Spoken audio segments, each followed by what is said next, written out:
Bi février kalo tile 16 san 2021 aw minnu b'an filɛ sanga n'a ka wagati an ka bɔlɔlɔ kana la Mali kɔnɔ fo ka taa se Mali kɔkana ma an bɛ aw bɛɛ fo a ka wagati o cogoya la aw tun sigilen bɛ k'aw ka kunnafoni min ma kɔnɔ ni o waati selen Mali kunnafoni.net ale jabaranin kan a y'aw bisimila.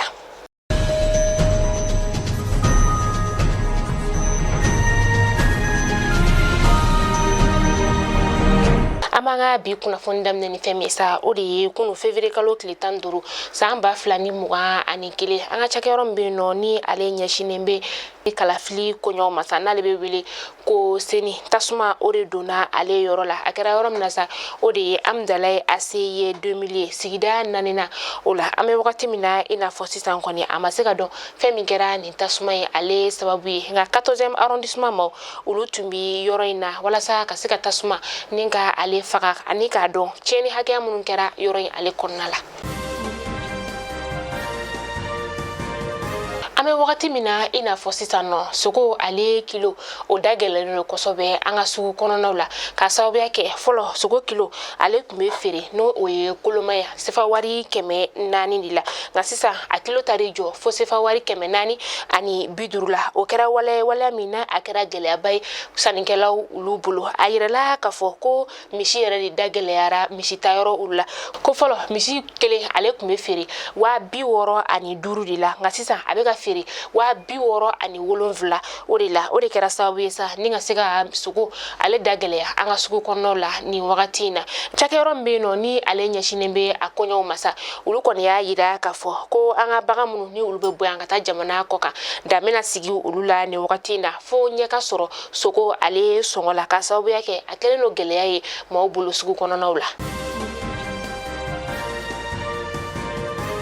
A bɛ tile 10 bɔ bi kajolukaw olu kɔni ɲɛ tɛ ka da ji kan SOMAGEP olu y'a yira k'a fɔ ko n'i y'a ye ko nin gɛlɛya in nana ko sira min ni a bɛ ka dilan kajolo ale ni Zegwa ni ɲɔgɔn cɛ sa sira dilannaw olu de ye ciyo mun ni a bɛ dugu jukɔrɔ olu de ye ciyo ninnu ni ka a tiɲɛ o de kɛra sababu ye sa ni nin jiko gɛlɛya ni o nana dɔgɔkun laban in na sa a dugu marabagaw u farala ɲɔgɔn kan walasa ka se ka kuma a ko bɛ se ka nɔgɔya cogoya min na SOMAGEP ma u y'a yira k'a fɔ ko ciyo ninnu kɔni a dilanbagaw bɛ na a dilan ko don n'a nataw la a jiko bɛɛ bɛna sigi sen kan.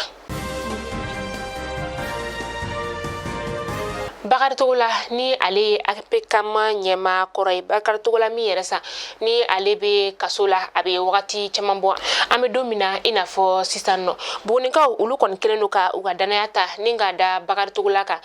ka sababuya kɛ u tun y'a kɛ wasaden wasakalafili o tɛmɛnin na ni sen na tuguni sa u y'a laɲini k'u bɛ fɛ Bakari Togola ale ka segin ka na ka kɛ APCAM ale ɲɛma ye kokura.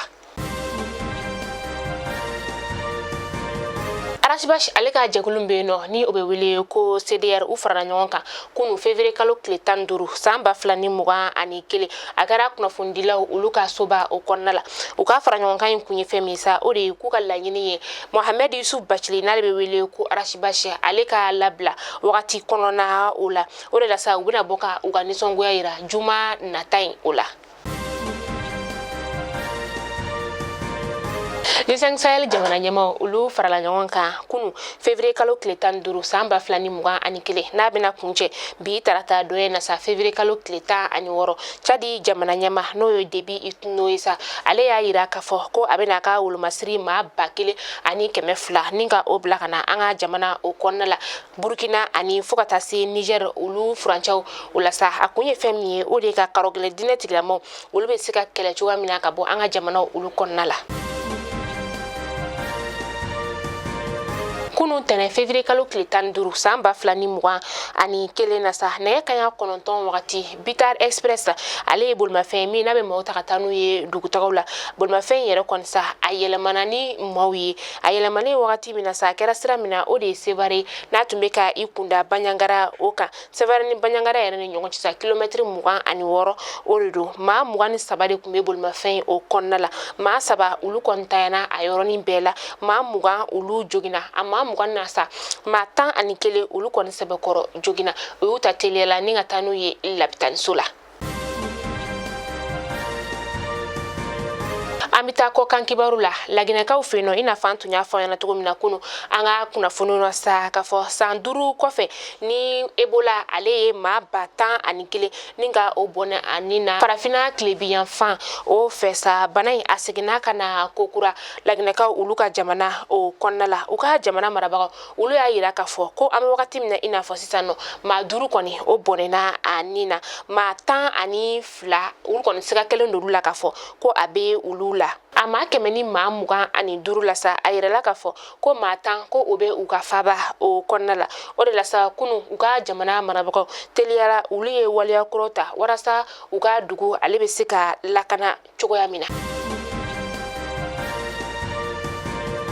a bɛ kalo 1 bɔɲɔgɔnko bɔ bi Faransi ale ye a ka coronavirus boloci baaraw ni ka olu daminɛ u y'a daminɛ ni u ka maakɔrɔbaw ye minnu si bɛ t'u jɔ san 75 la